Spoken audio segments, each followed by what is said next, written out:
Good afternoon, everyone. Welcome to the Let's Talk Tie the Knot stage. My name is Beth. I'm editor of wedding magazine Tie the Knot Scotland. You can pick up a copy at the end of the area here or come and see us up on stand G58. So up next, we have two celebrants from Fuse Ceremonies, Pauline Muir and Paul Browett. They're here this weekend on stand G4, just down by the exit down there. Fuse Ceremonies is a not-for-profit organisation that offers humorous weddings and 100% bespoke ceremony scripts spun by sensational celebrants that completely reflect the client. Its celebrants deliver engaging, entertaining and personality-packed ceremonies that reflect their clients' individuality and tell their tale. I'll tell you about each of them. Pauline is also a weddings and events manager, so it's safe to say your ceremony is in very safe hands with her. After spending the last 7 years working with couples in city centre venues, coordinating different elements of their big day, she is delighted now to be able to help couples plan their ceremony. Paul here, with his tartan suits, kilts and rather curly moustache, Paul is sure to stand out from the crowd wherever he goes. With a background in business management, becoming a celebrant was a natural step for Paul. Much of his career has involved public speaking and he's hosted celebrations and events, award ceremonies for hundreds of attendees. Thanks for that introduction, Beth, and welcome to everyone. Can I just get a show of hands who has their celebrant booked already? Nobody. Perfect. So you've come to the right place. Okay, so my name's Paul, as Beth mentioned, and I have my beautiful colleague Pauline here. And before we get started, on your seats, you will have seen a little goodie bag from Fuse Ceremonies. Inside there, obviously, we have some sweet treats, some love hearts. There's some wax melts to share for that intimate moment with your other half. Although, Paul, you didn't realise there were wax melts, I had to tell you it was wax melts. I did eat a wax melt, yes. Don't eat them, they're not edible. They do look like sweet treats. But most importantly, inside that bag, we have some information on the charities which we support.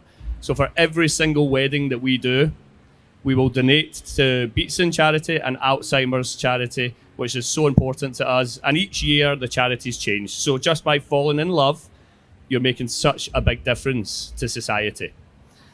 So, as celebrants, our job is very important. What we like to do is make sure that every single ceremony is unique, bespoke, and tailored to the couple. So we get to know our couples, and we love to tell your story of how you met, how you fell in love, maybe even the reasons you don't always love one another, but you put up with anyway. And guess what, ladies? That list is easier to tell me. So when we find out the couple's story, Pauline, what sort of things is it we're looking for from these happy couples? So we want to know as much information as you're willing to give us. So quite often we'll meet a couple and they can be quite shy. They don't remember their story half the time, which is really, really common. Having to go back, depending on how long you've been together, having to go back 10 years, even 4 years ago, it's hard. Sometimes I find that couples have different versions of the story as well, which can be interesting. But we want to know as much as possible because the more content and the more information you give us, the better story we can tell. Your friends and family know your story probably, but our job is to turn up on the day and tell your story in an interactive way, getting people involved in the ceremony, giving mentions to people that are sitting in the front row. No one's chosen to sit in the front row today. We'll not take it personally though, will we? So when we find out your story, I'm a huge believer in your ceremony being where the fun begins, not the boring bit before the party. And let's be fair, we've all been at weddings where you're perhaps looking at your watch thinking, when's this part going to be finished? And that just doesn't happen with a celebrant. So by getting to know you and knowing your family and friends, it really is where the fun begins. And not just that story is what's told, but we also build your ceremony to make sure that it's captivating and engaging for every single person. So at Fuse Ceremonies, we don't believe in cookie cutter scripts. Some other organisations will use an insert name here format. That doesn't exist with us. Instead, what we do is build around your story to make sure it lasts the right amount of time so that you're not feeling too overwhelmed by standing up there in front of these beautiful people. Now, it is your wedding day. You will be the centre of attention, but you should never ever feel like the centre of attention. So it's relaxed, it's fun, and it's bespoke to you guys.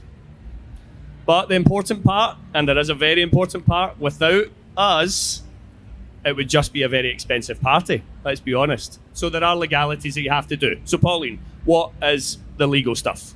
So, first thing that I think is always good is that we are there to help you. Does anybody know what the legal requirements are? Anybody? No. You're like, not a clue. And that's okay, because if you've not been married before, then you don't. But I always reassure couples that people have been getting married long before any of us have been born. So it's nothing to worry about. And whoever you book for your ceremony, we'll look after and prompting you and giving you the information you need. Now, it's very much your responsibility. We can't do it for you. If we could, we would, Paul, wouldn't we? But absolutely, you are very much required to look after the legal part, but we'll help you. So the first opportunity that you can actually start submitting your legal forms is 12 weeks before your wedding. So about that 3-month mark, and the deadline is 30 days before. So you've got a 2-month window where you fill out what's called an M10 document, and that gets, we've got them in the bag. We've got a mini M10. Okay, don't use these ones when you get to that point. No, these will not work. So you submit those to the local registry office of your venue. So that's an important point. Some people think that it's the local registry office of where they stay. If you stay in Paisley, for example, but you're getting married in Ayrshire, it's the Ayrshire registry office that you're sending those to. Absolutely. A lot of people think the legal part is really daunting. As Pauline said, it is your responsibility, but it's all super simple stuff.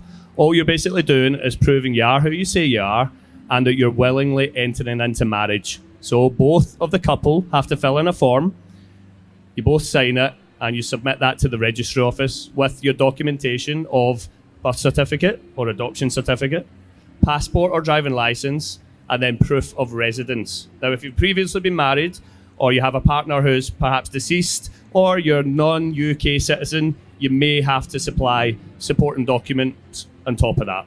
But basically, it's all very straightforward. All you have to do is make sure you have that submitted before 29 days prior to your wedding. Easy. And any good celebrant will make sure that they schedule meetings at those pivotal points to ensure that it's submitted on time. However, on the day of the wedding, it's so important that you know where that bit of paper is at all times. So when your celebrant turns up, which is an hour before your ceremony starts, we're always there nice and early just to make sure that everything's going well. We've got the rings, we've got anything you're using for symbolic gestures, and we've got the paperwork. Because as you've already said, Paul, if we don't have that paperwork, it's an expensive party and you need to do it all again in a couple of weeks' time. So you need to know what it is, and once it's signed, sealed and delivered and back in the envelope, you need to put it somewhere safe, because if it then goes missing and you're enjoying your day and the next morning you go, where's the paperwork? Again, you're going to have to do it all again. So it's so important that that bit of paperwork's either given to your venue. Some venues will pop it in the safe overnight so you can get it on checkout the next day. And if not, then give it to someone you trust in your family. Generally not the best man, though, I would say. Would recommend the best man. Never ever the best man. So as we mentioned, the story is a central part. That's what makes it fun. That's what makes it engaging. But also we want to captivate your audience. And a great way of doing that, getting other people involved, is the addition of symbolic gestures. So these are gestures which symbolise two people coming together as one, two families coming together as one, and they can be very interactive. So for example, a very popular symbolic gesture in Scotland is a hand fasting. So that's where the term tying the knot originates from. And historically, we would have had one piece of tartan symbolising that a bride is entering into a groom's clan in marriage. However, in more modern times, any two people of age that love one another can get married in Scotland. So both are represented equally with their own choice of fabric. Now, that may be two family tartans, perhaps, or it might be fabric matching what each individual is wearing. And I'm sure some of the kilt stores will be happy to supply hand fastened tartans. However, there are other variations. A lot of people have seen a hand fasten before. They want to mix it up. They want to make it a little bit different. So what sort of things do you do, Pauline?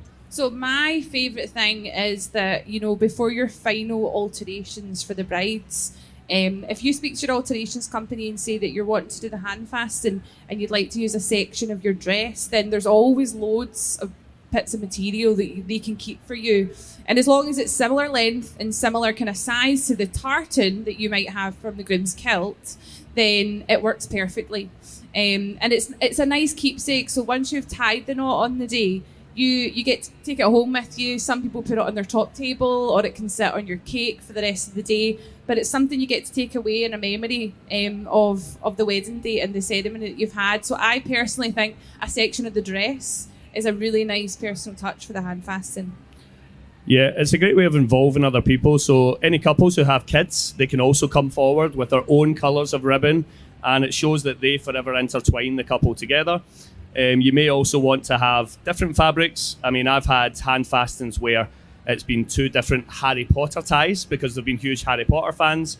2 football scarves, which have united both sides of the room, which can sometimes be interesting. But it certainly breaks the ice and it tells a story. Everything in your wedding day should tell a story because it is a love story after all. I've had family members scarves as well, so if there's a grandparent that's no longer there, it's a nice way to give them a nod during the ceremony. And as much as you're symbolising the coming together of 2 people or a family, it's the coming together of the 2 families on the day. So that's a really nice nod to people that are no longer with us and people that you would want to be there during the ceremony. Absolutely. Another fantastic symbolic gesture, particularly in Scotland, is a drinking from the quaich. And this is a small silver cup. Doesn't always have to be silver, can be pewter, can be made of wood. And a lot of couples choose to get them engraved with their date of the wedding. And this cup always has 2 handles, symbolising both families blending together as one. Now, historically, again, a fine Scotch whisky would be used from the quaich. However, in more modern times, we find not everyone's a fan of whisky. So you might want to use a drink that perhaps takes you to a place in time, a memory together. Is it perhaps a holiday, a celebration, or maybe even Scotland's second favourite drink, Iron Brew or Buckfast? Who knows? But it should always be personal to you guys and should take you back to a point of origin. And that's the thing, if you can think of something, for example, what drink did you have in your first date together? Was it a French martini? Was it a gin and tonic? We can then tie in the story of why you've chosen that drink. Other than the fact that you just don't want to drink whiskey on your wedding day. But it just makes it so personal. I also had a couple who had 2 young boys. So they had a fruit shoot from the quaich because they wanted the boys to be able to drink from it. So it was family friendly. Great idea.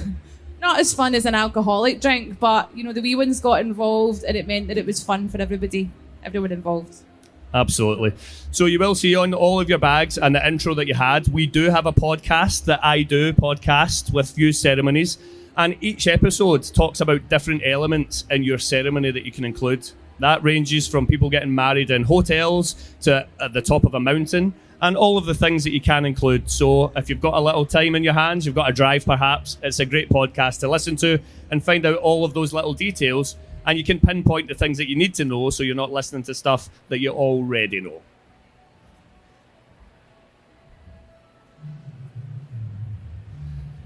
So we're going to pass over to you guys. Any questions? Who would like to ask something about a wedding ceremony that you don't already know? Stick your hand up and I can run over with the mic.